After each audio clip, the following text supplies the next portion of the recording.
Hello everybody, welcome back to my channel. Thank you for being here and taking the time to listen to what I gotta say. Today I'll be talking about my move from the Philippines to the United States, which was a long time ago, 13 years to be exact. I moved here with my mom and my sister Iser, which was such a long ass journey, to be honest. It started in 2009 where my mother met my stepdad through a friend, and through that they got to know each other. And so then we waited, I don't know how long, I think 2 years until we actually moved. I remember this so vividly, this moment where we stopped at this place, at this hotel, because I don't know what happened. It was a long time ago, but we were kind of lost and we didn't have a place to stay, and we found this hotel. But then we told them, like, we're sorry, we don't have any money or anything. And I just remember this, like, it was such an emotional, like, moment, because I felt like we didn't have anywhere to go and we were so lost in a way. But I just remember that people there helped us out, and it was just such a vivid moment, a vivid memory, really. At the time I was around 7 years old, 7 or 6, and it was such an emotional moment because we were on this journey to get to another country, and we were like stuck. We didn't have a place to go. But luckily they helped us. I don't know the whole story. It's been such a long time. My memory gets fuzzy. But after that, yeah, we had, I don't know, literally 12, 14-hour airplane trips. It was really, really crazy. But so in 2009, we got to America, and I did not speak English, okay? The only type of English I knew was off of Scooby-Doo. I watched Scooby-Doo, like, religiously, so I love Scooby-Doo. That's why I say, like all the time. When I was younger, I was like. And dude, I said that all the time. And I was obsessed with pepperoni pizza. But that just had an effect on me, and I don't know, I had a crush on Shaggy. But anyways, besides the point, I just remember moving here in first grade, not knowing how to speak English and copying the words people were saying. Like, I remember, let me, like, step back. Okay, first grade, I met my first friend. Her name was Patricia, and she was really, really sweet, and we were friends for a little bit. And then I had an ELS teacher who was teaching me English, and, like, at the time, let's see, I think that happened until first grade till like 8th grade. And for the longest time, I felt so stupid having an ELS teacher, because I felt so stupid. Like, why am I getting pulled out of class to go learn English? Like, I felt so dumb. But that happened for the longest time. But anyways, besides the point, let me back up. In first grade, I had the loveliest teacher. Her name was Miss Lovejoy. She's my favorite to this day teacher. She was just an array of sunshine, and to her I'm so grateful that she didn't get mad at me, because I remember vividly that I was sleeping in class and I was drooling until somebody woke me up, and I'm like, oh my god, I'm so sorry. I was like wiping off my drool, and I felt like everyone was looking at me. But anyways, I remember also in second grade where we were handing out our pictures for, we got our pictures from picture day, and people were like, you want to trade? And then that's what they were saying, and what I got from that, I was like, I was like, oh my god, I was like, I was just mumbling shit, and I was like, I think that's what they said. Oh my god, it was so funny. But yeah, that's how I learned English, was through hearing what other people had said, and like repetitive learning, I guess. Yeah, just hearing what they had to say. The biggest thing moving from the Philippines to America was one of the biggest, like, changes in my life, just because I left my family back home, and for the longest time I didn't see them for, let me think, 7 years, until I went to go visit them again. in 2016, and it was just such an emotional moment because when I had left, I just missed my family so much because I had to leave them behind, my aunts, uncles, cousins, and friends, and really like leaving behind your family meant leaving behind your culture and your language. And so living here in America, I slowly lost my language because I wasn't around my people. I wasn't around people who spoke my language. The only person that really like helped me maintain my language was my mom, because at home she would always speak to me in our language, Tagalog, and Bisaya. So Tagalog is the main language there, and Bisaya is just the language we spoke on our island in Romblon.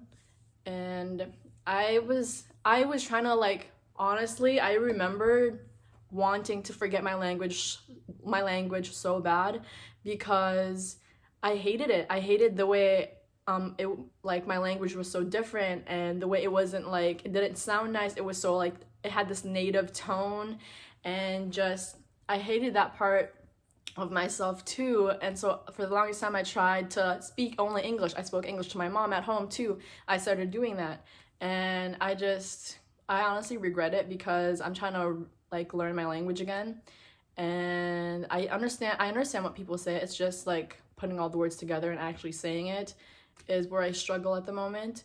But yeah, I just need to find my people again. And also growing up around a predominantly white school, I had this like I envied white girls because I see that there's so many of these white boys who were like dating these pretty white blonde girls, and I'm like, wow, it must be nice. It must be nice to have white skin and, be loved by these white boys. Like, cause I felt like I wasn't really admired in a way when I was younger. I didn't, I guess, I shouldn't say that. I guess I didn't have love for myself when I was younger because I envied so many of these white girls because I see them dating in like fifth grade, and I'm like, damn, it must be nice. I feel like every colored girl has that phase in their life where they envy these white blue-eyed, blonde-haired girls. And I mean, in our country, we literally have whitening soaps to make our skin whiter and lighter. Like, that is such a toxic thing that we have. So growing up, even my family like tried to like do anything to make their skin lighter and look lighter. And it was just literally advertised in our country too to have lighter skin. And even on TV, they have these Filipina actors and actresses with these like lighter skin and not our like natural color. But I'm slowly learning to love my color again and like who I am, and it's just been a journey. It really has been a journey, and I'm still on that journey. But anyways, so growing up, I did lose my language, and I didn't lose my, yeah, honestly, I did. I lost my culture too. We haven't celebrated a lot of the things we used to back then. Like, here we have Halloween. There we like celebrate the dead, and we would actually have candles and go to the graveyard and like do, I don't know what we did. See, like I said, I'm losing my culture. Like, I just remember going to the cemetery and having these candles and these flowers and just having like a special moment around the people that we lost. And so we don't do that here because obviously we don't have relatives here. But anyways, there's just a lot of things that I've lost, and I'm trying to, get back again and get into the groove of things, I guess. Oh yeah, I just remember my first crush ever. My first grade crush was Dylan. His name was Dylan. And then it was just, young love is so cute because I was like, oh, he has such pretty eyes. And I was just so infatuated with, actually realizing this now, I was attracted to like troublemakers. That's what I was attracted to. pretty eyes, troublemakers, and a, what is that called? Like when they smile, it's like a smirk, but it's like a troublesome smirk, you know? Anyways, besides the point.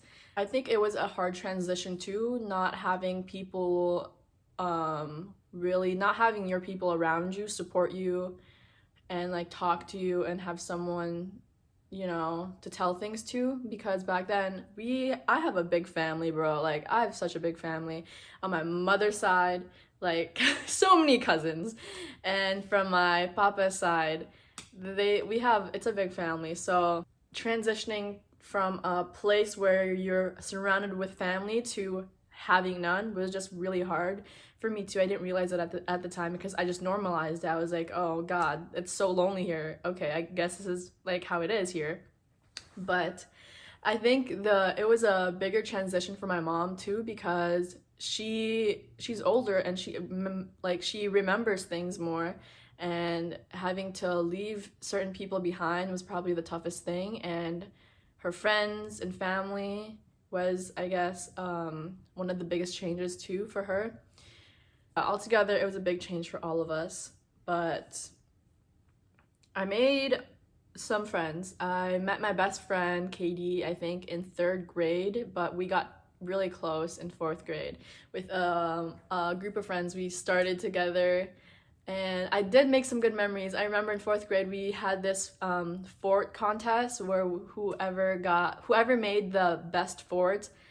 If you don't know what a fort is, it's a fortress. Like in winter we would make these fort out of snow and like ice, and we won the best fort during recess, and we got like a free cookie or something, and that was just one of my like most treasured memories because I was really close with these people, and we were just having like the best times ever in class. And we had this teacher who we didn't like, and we kind of like had this hatred towards her too, so we were just kind of, you know, in our own little world, living our own little lives.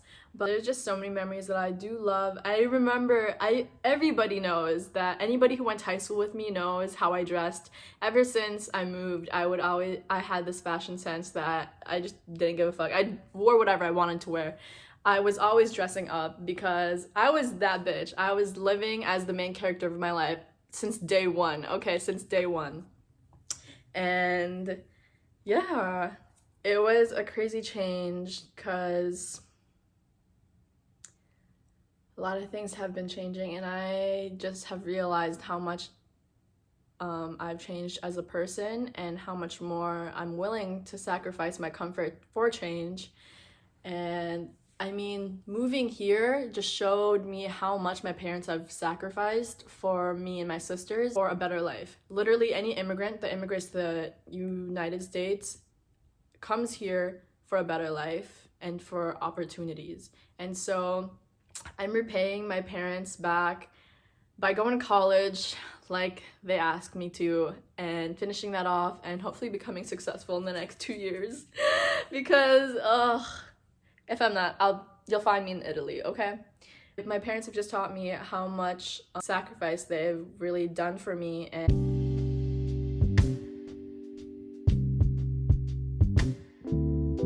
thank you so much for taking the time to listen to me and my story, so I really appreciate it. If you like this video, please like and subscribe down below, and have a blessed day. Thank you.